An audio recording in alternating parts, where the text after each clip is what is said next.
পশ্চিমবঙ্গের একটি শান্ত গ্রামে থাকতেন কাদের মজুমদার ও তার স্ত্রী রোকেয়া।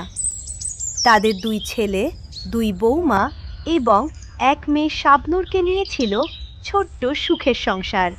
শাবনূর মা, তোমার বড় ভাই ব্যবসা করছে আর তোমার ছোট ভাই একটি ভালো চাকরি করছে। তোমার দুই ভাইকে নিয়ে আমার আর কোনো চিন্তা নেই।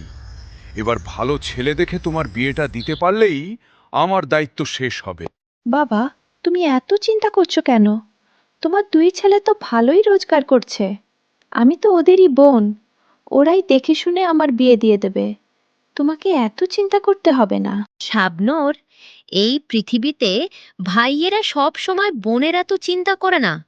তুই দেখিস, আমার বৌমারা একদিন না একদিন ঠিকই সংসার ভেঙে দেবে। সেসব পরে দেখা যাবে মা। এখন তো আমার ভাইয়েরা দুমুঠো খেতে দিচ্ছে, এটাই অনেক। পরে না হয় আমি টিউশনি করে টাকা রোজগার করব। এবার তো তোমার ব্যবসার অবস্থা খুব খারাপ। সংসারের সব খরচ তোমাকেই বহন করতে হয়। আর তোমার ছোট ভাই চাকরি করে মাসে মাসে টাকা আনে, কিন্তু সব টাকা নিজের কাছেই রেখে দেয়। তুমি শুধু সংসারের পেছনেই খরচ করছো। ছোটন কি আর কিছু করে না? বাবা মায়ের ওষুধ তো ওই কিনে দেয়। তাছাড়া ও ছোটখাটো চাকরি করে, কত আর বেতন পায়? এত ভেবে লাভ নেই, আমাদেরও তো ভবিষ্যৎ আছে। কাল বাবা মাকে বলো সংসার আলাদা করতে হবে, এভাবে আর চলবে না। কি বলছো তুমি? এখন বাবা মায়ের বয়স হয়েছে, এই সময় যদি আমরা আলাদা হয়ে যাই তবে ওদের কি হবে? দেখো, এভাবে আর চলবে না। সংসার ভাগ করতেই হবে। আমাদের ভবিষ্যতের কথাও ভাবতে হবে। সারা জীবন এভাবে চলতে পারে না। আমি কিছু বলতে পারবো না, যা করার তুমি করো। ঠিক আছে, যা বলার আমিই বলবো, তুমি শুধু চুপ করে থাকবে। বাবার ওষুধ কিনতেই তো সব টাকা শেষ হয়ে যায়।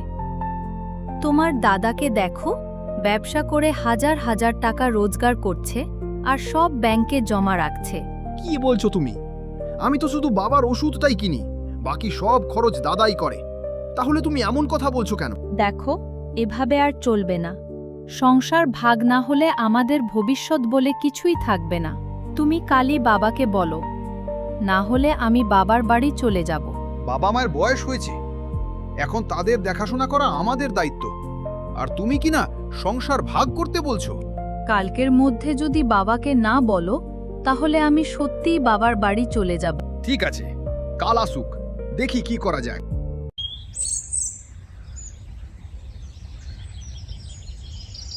এবার তো আমাদের শাবনূরের জন্য ছেলে দেখতে হবে। ঠিক বলেছ, এবার বিয়ের ব্যাপারটা দেখতে হবে। কাল বড় ছেলের সঙ্গে কথা বলবো। তারপর সবাই মিলে কাদের মজুমদারের ঘরে ঢুকল। কাদের মজুমদার জানতেনই না তার সংসারে কি ঝড় নামতে চলেছে। কি ব্যাপার, সকাল সকাল সবাই আমার ঘরে? কিছু বলবে নাকি?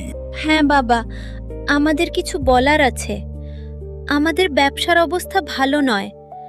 সংসারে এত খরচ, আর তোমার ছোট ছেলে তেমন খরচও করে না। এভাবে চলতে থাকলে আমাদের অবস্থা আরো খারাপ হয়ে যাবে। কি বলছেন বৌদি? বাবা মায়ের ওষুধের সব খরচ তো আমি দিই।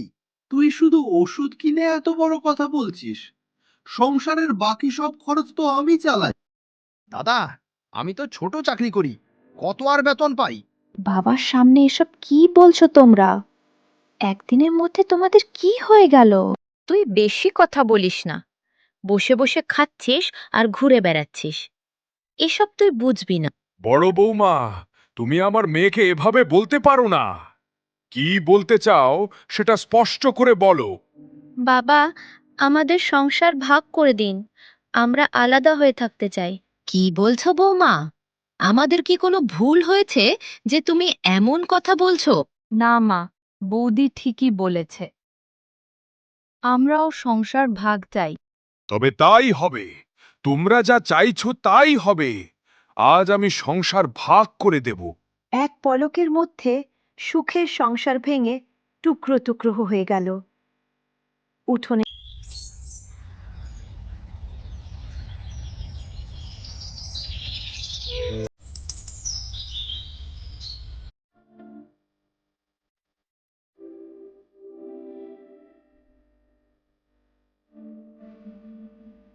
এই এক বালতি কাপড় কাচতে তোমার সারা দিন লেগে যাবে নাকি?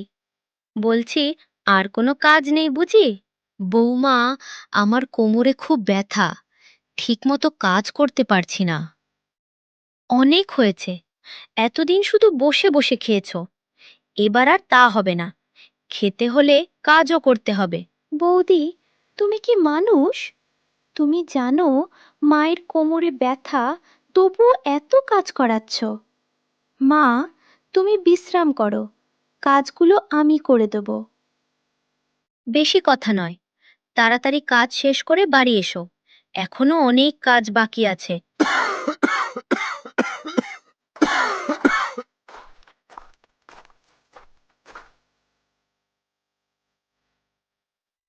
বাবা, তুমি আবার বাড়ির সামনে বসে কাশছ? তোমাকে কতবার বলেছি বাইরে গিয়ে বসতে। কি হয়েছে আবার? সকাল সকাল এত চিৎকার কেন? মানুষটাকে শান্তিতে কাজে যেতেও দিচ্ছ না। দেখো না, তোমার বাবা আমার ঘরের সামনে বসে কাশি দিচ্ছেন। আমি কতবার মানা করেছি, তবুও একই কাজ করছেন। বাবা, তুমি তো জানো তোমার ছোট বৌমা তোমার কাশি একদম সহ্য করতে পারে না, তবুও এদিকে এসে বসে কাশছো কেন? বাবা, তুইও এমন কথা বলছিস? একটু রোদ উঠেছিল বলে এখানে এসে বসেছিলাম, আর তাতেই তোরা আমাকে অপমান করছিস। সংসারের প্রায় সব কাজই কাদের মজুমদার, তার স্ত্রী রোকেয়া আর মেয়ে শাবনূরকে দিয়ে করানো হতো। এত কষ্ট করার পরও তাদের দুবেলা পেট ভরে ভাত জুটত না। মেঘা, আমি ভাবছিলাম বাবাকে এত বড় ঘরে রেখে কি লাভ? ঘরটা ভাড়া দিলে মাসে মাসে ভালো টাকা আসবে। দিদি, তুমি তো আমার মনের কথাই বললে। আমিও ঠিক এটাই ভাবছিলাম, এতে আমাদেরই লাভ হবে। সে কি? তাহলে বাবা মা কোথায় থাকবে? আমাদের তো আলাদা কোনো ঘর নেই। কেন, ওই ছোট খড়ের ঘরটা তো আছেই, ওখানেই থাকবে। কিন্তু বাবার শরীর তো খারাপ, ওখানে কিভাবে থাকবে? সব ঠিক হয়ে যাবে। তাছাড়া ঘর ভাড়া দিলে ভালো টাকা পাওয়া যাবে। আমরা দুজন ভাগ করে নেব। কি বলো দিদি? ঠিকই বলেছ। তাছাড়া বাবা সব সময় কাশি দেয়, কাছে থাকলে যদি আমাদেরও কিছু হয়ে যায়। শেষ পর্যন্ত সবাই এই সিদ্ধান্তে রাজি হয়ে গেল। বাবা, আজ থেকে তোমরা ওই ছোট খড়ের ঘরে থাকবে। তোমাদের কাশির জন্য তোমার বৌমাদের খুব অসুবিধা হচ্ছে। ঠিক আছে বাবা, তোমাদের সুখেই তো আমাদের সুখ। তোমরা যা ভালো মনে করো তাই হবে। কাদের মজুমদার, রোকেয়া আর তাদের একমাত্র মেয়ে শাবনূরকে গরু ছাগল রাখার পুরনো গোয়াল ঘরে থাকতে পাঠিয়ে দেওয়া হলো। বাবা, তুমি কিছু বলছো না কেন? ভাইয়েরা যা ইচ্ছে তাই করছে। আমি আর তোমাদের এই কষ্ট দেখতে পারছি না। আজই থানায় গিয়ে অভিযোগ করব। না মা, ওরা তো আমারই ছেলে। কোনো বাবা কি চায় নিজের সন্তান পুলিশের হাতে ধরা পড়ুক? একদিন ওরা নিজেদের ভুল বুঝতে পারবে। কয়েকদিন পর খবরের কাগজে বিজ্ঞাপন দেখে এক ভদ্রলোক ঘর ভাড়া নিতে এলেন। ঘরটা তো বেশ বড় আর সুন্দর, আমার খুব পছন্দ হয়েছে। কত ভাড়া দিতে হবে? আপনি নিশ্চিন্তে থাকতে পারবেন, মাসে 5,000 টাকা ভাড়া আর 3 মাসের অগ্রিম জমা দিতে হবে। কথা বলতে বলতে ভদ্রলোকের চোখ হঠাৎ গোয়াল ঘরের দিকে গেল। ওই গোয়াল ঘরে কারা থাকে? আপনাদের কোনো আত্মীয় নাকি? না না, ওরা আমাদের দূর সম্পর্কের আত্মীয়। একটু সাহায্য করছি মাত্র। বাহ, খুব ভালো কথা, শুনে ভালো লাগলো।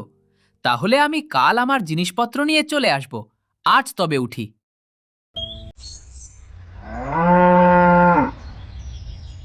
তারপর সাহেব কাদের মজুমদারের বাড়িতে থাকতে শুরু করলো। কিছুদিন পর সাহেবের আর বুঝতে বাকি রইল না যে এই বাড়িতে নিশ্চয়ই কোনো একটা গোলমাল আছে। ব্যাপারটা তো আমার বেশ অদ্ভুত লাগছে। বাড়ির সমস্ত কাজ ওই বৃদ্ধ বাবা মায়েরাই করেন, অথচ বাড়ির বউরা সারাদিন শুয়ে বসে কাটিয়ে দেয়। বিষয়টা আমাকে খতিয়ে দেখতেই হবে বে। এরপর সাহেব গোয়াল ঘরের দিকে গেল। সেখানে কাদের মজুমদারের সঙ্গে কথা বলতে শুরু করলো। কাদের কাকা, কিছুদিন ধরে আমি আপনাদের দেখছি আপনারা গাধার মতো পরিশ্রম করছেন, অথচ ঠিকমতো খেতেও পান না। এত কষ্ট করে এখানে পড়ে আছেন কেন? আর কোথায় যাব বাবা? নিজের বাড়ি ছেড়ে আমরা আর কোথায় যাব? নিজের বাড়ি? তার মানে কি? আমি তো শুনেছিলাম আপনারা এখানে আত্মীয়ের বাড়িতে থাকেন। হ্যাঁ সাহেব, ওরা আপনাকে মিথ্যা কথা বলেছে। আমরা ওদের কোনো দূর সম্পর্কের আত্মীয় নই। এই বাড়িটা আসলে আমাদের, আর আমি ওদের একমাত্র ছোট বোন। কি বলছেন? তাহলে ওরা চক্রান্ত করে আপনাদের এই অবস্থায় রেখেছে আর নিজেরা আরামে জীবন কাটাচ্ছে। আপনারা পুলিশের কাছে অভিযোগ করেননি কেন? ওরা তো আমারই ছেলে বাবা। আমি চাই না আমার জন্য ওদের কোনো ক্ষতি হোক, তাই এতদিন কাউকে কিছু বলিনি। কিন্তু কাকা, এটা কোনো ছোটখাটো ব্যাপার নয়। আপনাদের দিয়ে জোর করে কাজ করানো, ঠিকমতো খাবার না দেওয়া এবং আপনাদের ওপর অত্যাচার করা গুরুতর অপরাধ। এর জন্য ওদের শাস্তি হওয়া উচিত। সাহেব, বাবা মায়ের শরীরও খুব খারাপ, তারপরও ওরা সংসারের সমস্ত কাজ বাবা মাকে দিয়ে করিয়ে নেয়, ঠিকমতো খাবারও দেয় না। বুঝতে পেরেছি। ব্যাপারটা আমাকে দেখতে হবে। যারা অন্যায় করেছে তাদের এই ভুলের শাস্তি পেতেই হবে। ঠিক আছে, আমি এখন আসছি। দেখি কিভাবে এই সমস্যার সমাধান করা যায়। এই কথা বলে সাহেব সেখান থেকে চলে গেল। বিকেল হতেই সাহেব বাড়ির উঠানে সবাইকে একসঙ্গে ডাকল। কি হয়েছে সাহেব? বাড়িতে কোনো সমস্যা হয়েছে নাকি? সমস্যা তো হয়েছে, তবে তার আগে একটা কথা বলো। ওই মানুষগুলো কি তোমাদের বাবা মা? তাহলে আমাকে মিথ্যে বলেছিলে কেন? সাহেব, এটা আমাদের পারিবারিক বিষয়, আপনি আপনার মতো থাকলেই তো হয়। তোমরা খুব বড় ভুল করছো। তোমাদের বাবা মাকে এভাবে ফেলে রাখা কোনোভাবেই ঠিক নয়। দেখুন সাহেব, এমন নয় যে আমরা বাবা মাকে দেখি না। ওই ঘরটায় তো তাদের থাকার ব্যবস্থা করে দিয়েছি। এটাও তো অনেক। চুপ করো। তোমাদের পেছনে যারা সারা জীবন পরিশ্রম করেছেন, নিজেদের সুখ শান্তি বিসর্জন দিয়ে তোমাদের মানুষ করেছেন, আজ তোমরা সেই বাবা মাকেই গোয়াল ঘরে ফেলে রেখেছো। দেখুন সাহেব, ওনারা আমাদের মা বাবা, আমরা তাদের ঠিকই দেখাশোনা করব। আপনাকে এ নিয়ে চিন্তা করতে হবে না। তোমরা জানো না তোমরা কত বড় ভুল করেছো। আজ তোমরা যে জায়গায় আরামে বসবাস করছো, একদিন সেই জায়গা তৈরি করার জন্য তোমাদের বাবা কত পরিশ্রম করেছেন, আর সেই বাবাকেই তোমরা গোয়াল ঘরে ফেলে রেখেছো। এটা শুধু ভুল নয়, এটা অনেক বড় অন্যায়। আর তোমরা হয়তো জানো না, আমি একজন উকিল। এই অন্যায়ের বিচার করার দায়িত্ব এবার আমার। সাহেব, আপনি অ্যাডভোকেট? মানে আপনি একজন উকিল? ঠিকই ধরেছ ছোটন, আমি একজন উকিল। আর তোমাদের এই অন্যায়ের শাস্তি তোমাদের পেতেই হবে। সাহেবের কথা শুনে রঘু আর ছোটন বুঝতে পারল সামান্য কিছু টাকার লোভে তারা কত বড় অন্যায় করে ফেলেছে। সাহেব, হ্যাঁ, আমরা বুঝতে পেরেছি আমাদের ভুল। আমাদের বাবা আমাদের জন্য সারা জীবন কত কষ্ট করেছেন, আর আমরা সেই বাবাকেই আজ দূরে ঠেলে দিয়েছি। চলো সবাই মিলে বাবার কাছে গিয়ে ক্ষমা চাই। আবার আমরা সবাই আগের মতো একসঙ্গে থাকব। তারপর সবাই মিলে কাদের মজুমদারের কাছে গেল। বাবা মা, আমাদের ক্ষমা করে দিন। আমরা জানি আমরা যা করেছি তা ক্ষমার যোগ্য নয়। তারপরও যদি পারেন আমাদের ক্ষমা করে দিন। মা, চাইলে আমাদের পুলিশের হাতে তুলে দাও। সামান্য টাকার লোভে আমরা যে ভুল করেছি তার শাস্তি আমাদের পাওয়া উচিত। না বাবা, তোমরা তোমাদের ভুল বুঝতে পেরেছ, এটাই আমার কাছে অনেক। বাবা কি কখনো নিজের ছেলেদের ওপর রাগ করে থাকতে পারে? বাবা, চলো আমরা আবার আগের মতো সবাই একসঙ্গে থাকব। আর আমাদের এই ভুল কোনো দিন হবে না। আমাদের ক্ষমা করে দাও। তোমাদের তো আমি সেই দিনই ক্ষমা করে দিয়েছি। আমি জানতাম একদিন না একদিন আমার ছেলেরা নিজেদের ভুল বুঝতে পারবে। দেখেছ, এটাই বাবা মায়ের ভালোবাসা। এই পৃথিবীতে বাবা মায়ের মতো করে সন্তানকে নিঃস্বার্থভাবে ভালোবাসতে আর কেউ পারে না। তাই জীবনে যত বড়ই হও না কেন, কখনো বাবা মাকে কষ্ট দিও না। তাদের ভালোবাসা আর আশীর্বাদই মানুষের জীবনের সবচেয়ে বড় সম্পদ।